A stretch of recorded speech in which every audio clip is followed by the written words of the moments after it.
नमस्कार। हिमाचल प्रदेश सरकार की सुख सोमरस प्रोत्साहन योजना प्रारंभ करने की नौबत आ गई है।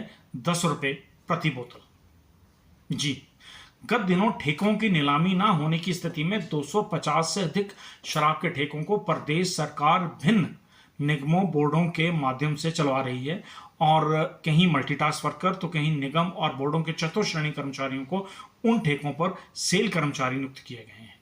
सेल बढ़ाने की दृष्टि से अब सरकार उनको 10 रुपये प्रति बोतल प्रोत्साहन देने का फैसला किया है, जिसकी फाइल वित्त विभाग से पारित हो गई है। गत 2 माह में आत्मनिर्भरता वाली सरकार ने 1.5 करोड़ के घाटे का सामना कर लिया है। शराब के ठेकों पर कार्यरत कर्मचारियों के साथ अमानवीय व्यवहार करने वाली व्यवस्था परिवर्तन सरकार की पोल चतुर्श्रेणी कर्मचारियों पर अत्याचार के आदेश लिखकर प्रदेश सरकार इस तरह से ऑर्डर पारित कर रही है जैसे हिटलर के राज में भी नहीं हुआ करते थे।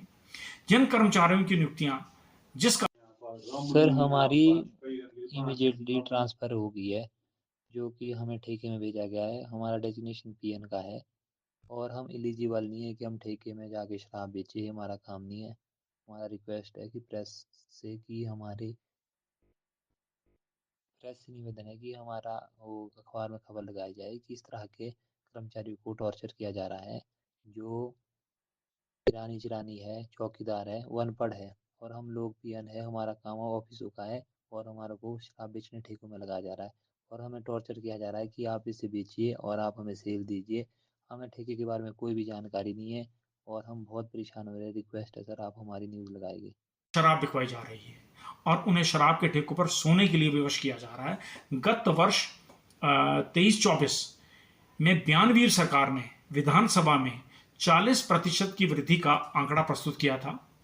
मुख्यमंत्री ने विधानसभा के पटल पर अपने बयान में कहा था कि पूर्व भाजपा सरकार ने जो नीलामी 1296 करोड़ में की है, हमने 1815 करोड़ में की है, अर्थात 519 करोड़ का अतिरिक्त रेवेन्यू प्रदेश सरकार को वित्तीय वर्ष में प्राप्त होगा।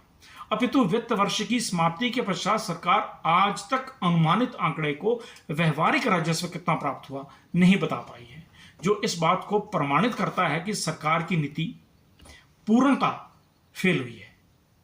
बढ़ोतरी केवल जुमलों तक सीमित थी। वित्तीय वर्ष की समाप्ति होते होते उनकी नीतियों का हश्र क्या हुआ, सरकार को सार्वजनिक करना चाहिए।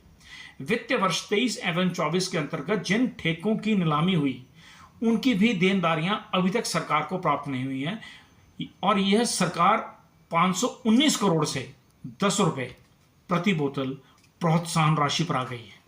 मित्रों की टोली के सदस्य डॉक्टर हर्षवर्धन चौहान ने मीडिया को संबोधित करते हुए कहा है कि वित्त वर्ष 25-26 में 2850 करोड़ का राजस्व प्राप्ति का टारगेट प्रदेश सरकार रख रही है। व्यवस्था परिवर्तन के नाम पर अब क्या क्या करेगी, यह सुख की सरकार अनुमान लगाना मुश्किल है। कर्मचारियों को डीए एरियर की किश्त में आश्वासन के पश्चात अब ठेकों पर कार्यरत 200 कर्मचारियों को प्रोत्साहन राशि 10 रुपये बोतल का आश्वासन मिल गया है। जिन महिलाओं को 1500 का आश्वासन दिया गया था, आज वही ठेकों के बाहर बैठकर उन्हें बंद करवाने के लिए सरकार के पुतले फूंक रही हैं। वो दिन दूर नहीं जब महात्मा गांधी के नाम पर खादी बोर्ड की दुकानों पर भी सोमरस बेचता हुआ खादी बोर्ड पाया जाएगा। व्यवस्था परिवर्तन की इस सरकार ने नदौन के बेरोजगारों के माताओं पिताओं ने भी सरकार के आगे हाथ जोड़कर कहना प्रारंभ कर दिया है कि हम अपने बच्चों को ढाबों पर काम करवा लेंगे, लेकिन सुक्खू सरकार में नौकरी नहीं लगवाएंगे। अर्थात आत्मनिर्भरता के साथ प्रदेश के स्वर्णिम इतिहास में एक समस्या बेरोजगारी भी समाप्त। नमस्कार।